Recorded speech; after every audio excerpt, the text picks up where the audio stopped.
I can't believe it was 25 years ago since we launched. That seems almost impossible. When that hatch shut, I realized, oh my gosh, this is really going to happen.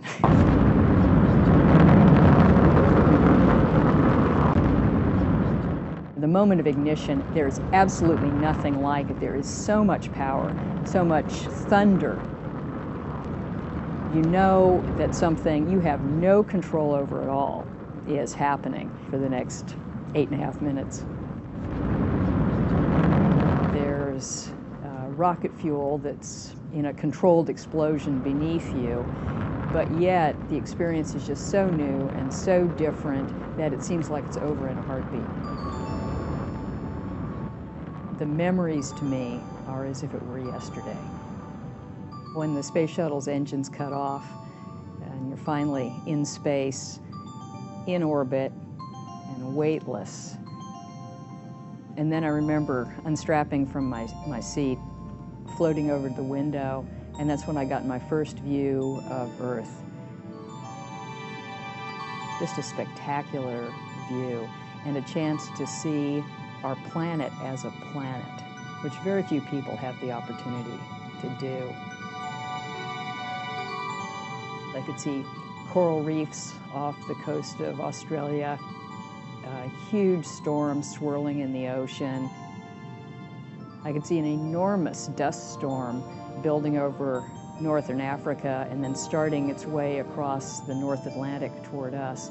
Unbelievable sights.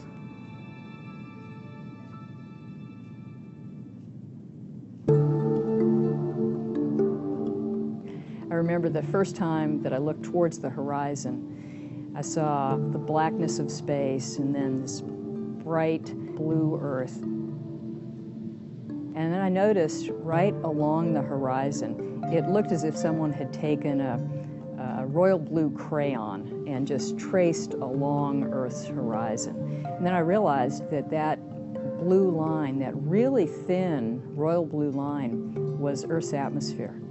And that was all there was of it. And it's so clear from that perspective how fragile our existence is. It makes you appreciate how important it is to take care of that atmosphere.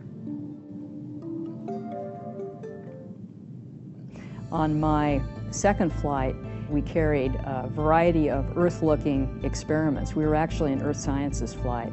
And so I had the chance to use the shuttle's robot arm to release an Earth radiation budget satellite into space. And that's a satellite that was active for about 7 years, monitoring Earth's greenhouse effect. And it was the first satellite to actually perform that function.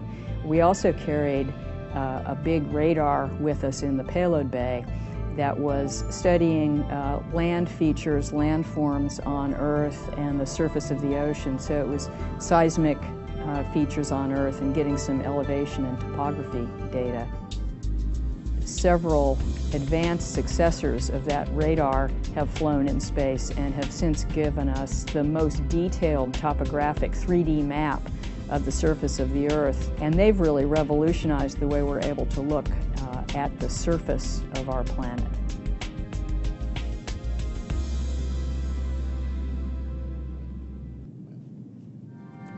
I started EarthCam back in the mid-1990s. We were able to put a high-resolution digital camera on board first the space shuttle, and then after a few missions, eventually on board the space station, where it still sits today. That camera is actually controlled by middle school students around the country from their classrooms. Their classrooms study earth sciences, decide what part of the Earth they'd like to photograph and when. Then we provide a website that allows them to do all the appropriate calculations, figure out exactly when the station is going to be going over that part of the Earth, and then command the camera to take a picture at that second. And we enable all this through a pretty darn sophisticated mission control center that we run at University of California, San Diego, and gives undergraduates a great work experience and opportunity working with engineers at JPL and at Johnson Space Center And also, more importantly, I think, gives middle school students around the country an opportunity to take their own pictures of Earth and study Earth from space in a way that would have been impossible just a couple of decades ago.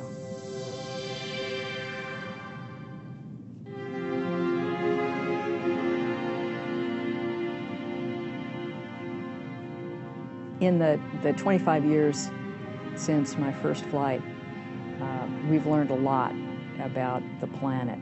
A lot of that knowledge has come as a result of our presence in space. All you need to do is take a look at some of the photos taken 25 years ago and compare them to photographs being taken by astronauts today or satellites today. What you see are very visible changes. You can see mountains that used to be snow-covered that aren't anymore. You can see glaciers that have disappeared. You see hurricanes that are more intense. You see these changes all around the globe. The key to global change is the word global. We're seeing it everywhere around the planet, not just at poles. There are some parts of the planet that are getting less water. They're going to be more prone to drought. There are other parts of the planet that are measurably getting more water. They're more prone to floods. It was technology that drove those changes. Our use of fuels, our ability to heat our homes and light our cities has led to the increased CO2 in the atmosphere. But I think that now technology offers us the opportunity to develop solutions. It's the science and technology, as well as our own habits, that can really help us solve the problem that we've created for ourselves. I'm optimistic that we're going to be fine, but now is the time, and it's important to be starting.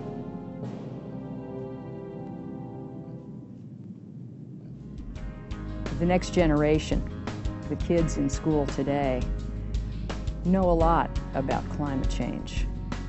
They're concerned about it, they're interested in it, they want information about it, and they see it as a challenge to them to help develop those solutions, to help understand the science, develop the new technologies. And it's really true that the kids are so committed to this that it's making science and engineering cool again.